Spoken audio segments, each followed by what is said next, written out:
નમસ્કાર મિત્રો, મારી યુટ્યુબ ચેનલમાં તમારું સ્વાગત છે। આજે આપણે વાત કરીશું ટીડા જોશીની એક વાત। એક હતો જોશી, એનું નામ ટીડા જોશી। એને જોશ જોતા ન આવડે પણ ખોટો ખોટો દેખાવ કરી પૈસા કમાઈ લે। એક દિવસ ટીડા જોશી એક ગામથી બીજે ગામ જવા નીકળ્યા। રસ્તામાં બે ધોળા બળદને એક ખેતરમાં ચરતા દીઠા। આ વાત એને યાદ રહી ગઈ। જોશીજી તો ગામમાં ગયા અને એક પટેલને ત્યાં ઉતારો કર્યો। ત્યાં એક કણબણ આવ્યા ને જોશીને કહે, જોશી મહારાજ, અમારા બે ધોળા બળદ ખોવાયા છે। તે કઈ દિશામાં ગયા હશે તેનું જોશ ઝટઝટ જોઈ આપો ને। જોશીએ તો હોઠ ફફડાવી એક જૂના સડી ગયેલા ટીપણામાં જોઈને કહ્યું, પટેલ, તમારા બળદ આથમણી સીમમાં ફલાણા ખેતરમાં છે, ત્યાંથી લઈ આવો।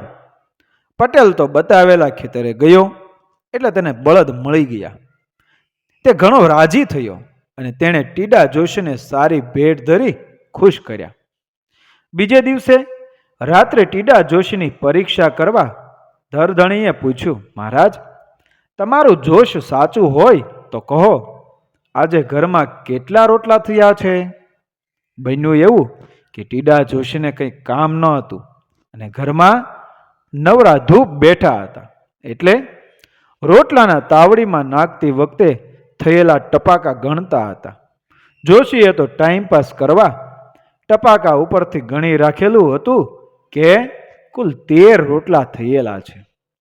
સવાલ સાંભળી તેમણે જોશ જોવાનો ડોળ કરી કહ્યું, પટેલ, આજે તમારા ઘરમાં 13 રોટલા થયા હતા। પટેલે પટલાણીને પૂછી જોયું તો જોશીની વાત સાવ સાચી નીકળી। પટેલનો તો બહુ નવાઈ લાગી। આ બે બનાવથી જોશી મહારાજની કીર્તિ આખા ગામમાં ફેલાઈ ને સૌ જોશી મહારાજ પાસે જોશ જોવરાવવા આવવા લાગ્યા। એટલામાં ત્યાંના રાજાની રાણીનો નવલખો હાર ખોવાયો। રાજાએ જોશીની કીર્તિ સાંભળી હતી એટલે તેણે તેને તેડાવ્યો।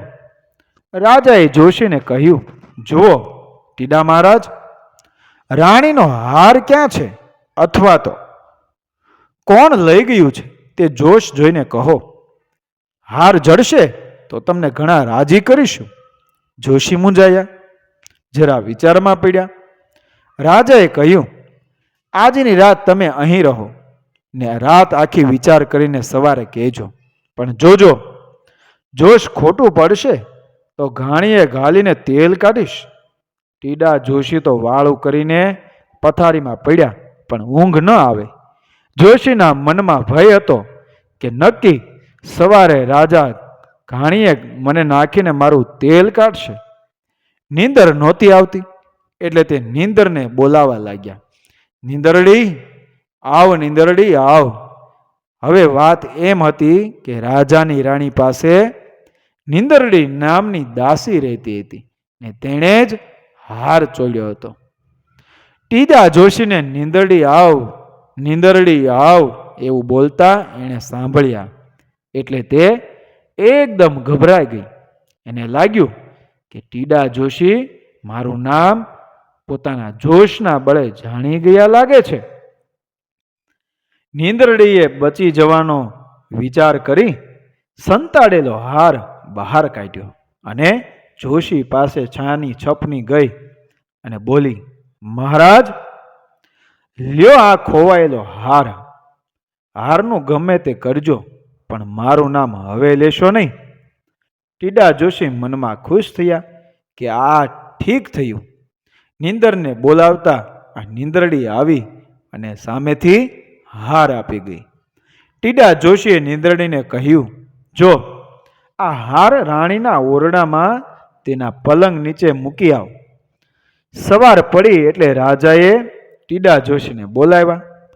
ટીડા જોશીએ તો ઢોંગ કરી એક બે સાચા ખોટા શ્લોક બોલ્યા અને પછી આંગળીના વેઢા ગણી હોઠ ફફડાવી લાંબુ ટીપણું ઉખેડી બોલ્યા, રાજા, રાણીનો હાર ક્યાંય ખોવાયો નથી, તપાસ કરાવો।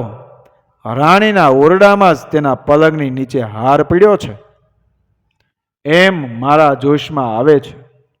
તપાસ કરાવતા હાર પલંગ તળેથી જ મળ્યો. રાજા ટીડા પર ખુશ થયો અને તેને સારું ઇનામ આપ્યું. રાજાએ એકવાર ટીડા જોશીની વધારે પરીક્ષા કરવા માટે એક યુક્તિ રચી.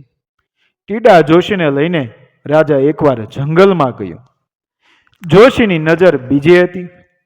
એટલી વારમાં રાજાએ પોતાની મુઠ્ઠીમાં એક ટીડડું પકડી લીધું ને પછી પોતાની બંધ મુઠ્ઠી બતાવીને ટીડાને કહ્યું, કહો ટીડાજી, આ મુઠ્ઠીમાં શું છે? જોજો, ખોટું પડશે તો માર્યા જશો. ટીડા જોશી હવે પૂરા ગભરાયા. તેમણે વિચાર કર્યો કે હવે ભરમ ઉઘાડો થશે. હવે તો રાજા જરૂર મારશે. બીકમાં ને બીકમાં બધી સાચી વાત રાજાને કહી દેવાને રાજાની માફી માંગવા માટે બોલ્યા. ટપ ટપ કરતા 13 જ ગણ્યા વાટે આવતા ઘોરી મળ્યા. નીંદરડીએ આપ્યો હાર, કાં રાજા ટીડાને માર. ટીડા જોશી જ્યાં કાં રાજા ટીડાને માર એમ બોલ્યા, ત્યાં તો રાજાના મનમાં થયું કે જોશી મહારાજ તો ખરેખરા સાચા જોશી છે. રાજાએ તો પોતાના હાથમાંથી ટીડડું ઉડાડી કહ્યું, વાહ જોશીજી, તમે તો મારા હાથમાં ટીડડું હતું તે પણ જાણી ગયા. ટીડા જોશી મનમાં સમજી ગયા કે આ તો મરતા મરતા બચ્યા ને સાચા જોશી ઠર્યા. પછી રાજાએ જોશીને મોટું ઇનામ આપ્યું અને તેમને વિદાય કર્યા. ટીડા જોશીએ પણ તે દિવસ પછી જોશ જોવાનું બંધ કર્યું અને બીજા કામે વળગી ખાઈ પીને મજા કરી. મિત્રો, વિડીયો પસંદ આવે મારી ચેનલ સબસ્ક્રાઈબ કરો, ફોલો કરો, શેર કરો. મળીએ જ આવી જ વાર્તાઓ અને ઘટનાઓ સાથે આગળના વિડીયોમાં. બન્યા રહો મારી ચેનલ સાથે. જય શ્રી કૃષ્ણ. રાધે રાધે.